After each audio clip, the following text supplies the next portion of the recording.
ఈనాడు దినపత్రికలో వార్తలను ఒకసారి చూస్తే బస్తీలు మునగొద్దు, ముంపు సమస్యకు శాశ్వత పరిష్కారం చూపిద్దాం, భారీ ట్రంకు లైన్లతో వరద ముంపును తప్పించండి, గంగుబాయి బస్తీ కుంటను పునరుద్ధరించండి, అధికారులకు ముఖ్యమంత్రి రేవంత్ రెడ్డి ఆదేశం. అమీర్పేట ప్రాంతంలో ఆకస్మిక పర్యటన. ఇక నాలాలను మోరీలను నిన్న ముఖ్యమంత్రి గారు పరిశీలించారు. అమీర్పేటలోని బుద్ధానగర్లో మ్యాన్హోలను పరిశీలిస్తున్న సీఎం రేవంత్ రెడ్డి, చిత్రంలో హైడ్రా కమిషనర్ రంగనాథ్ తదితరులు పరిశీలన కార్యక్రమంలో పాల్గొన్నారు. హైదరాబాద్ నగరంలోని వరద ముంపు ప్రాంతాల్లో ముఖ్యమంత్రి రేవంత్ రెడ్డి ఆదివారం ఆకస్మికంగా పర్యటించారు.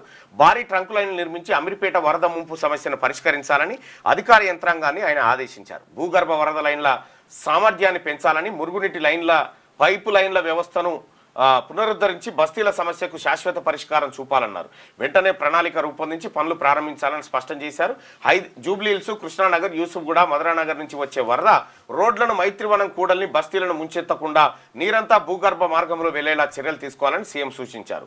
వరద నీటికి తగ్గట్టుగా నాలాలు లేక దశాబ్దాలుగా వేధిస్తున్న సమస్య పరిష్కారానికి వెంటనే అవసరమైన చర్యలు ప్రారంభించాలని జిహెచ్ఎంసీ ఇంజనీర్లను ఆదేశించారు. గత కొన్ని రోజులుగా మైత్రివనం వద్ద నడుములోతు వరద నిలవడం, కార్లు, బస్సులు అందులో చిక్కుకుపోవడం, శనివారం నాటి వానతో మైత్రివనం కూడా మరోసారి అట్లయింది. అమీర్పేటలోని బుద్ధానగర్లో మ్యాన్హోల్లను పరిశీలిస్తున్న సీఎం రేవంత్ రెడ్డి చిత్రాన్ని మనం ఇక్కడ చూడొచ్చు. ముఖ్యమంత్రి అయితే విషయం ఏంటంటే ఏ ఒక్కనాడు కూడా కేసీఆర్కి ఇట్లా పోయి చూడలే.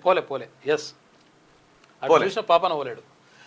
లేటెస్ట్ న్యూస్ తెలుగు మరియు ఇంగ్లీష్ అప్డేట్స్ కోసం ఇప్పుడే క్యూన్యూస్ అఫీషియల్ యాప్ ని ప్లే స్టోర్ నుండి డౌన్లోడ్ చేసుకోండి. సరికొత్త సమాచారాల కోసం క్యూన్యూస్ వెబ్సైట్ ని ఫాలో అవ్వండి. ఛానల్లో ప్రాంతీయ, జాతీయ, అంతర్జాతీయ వార్తలు వీక్షించండి.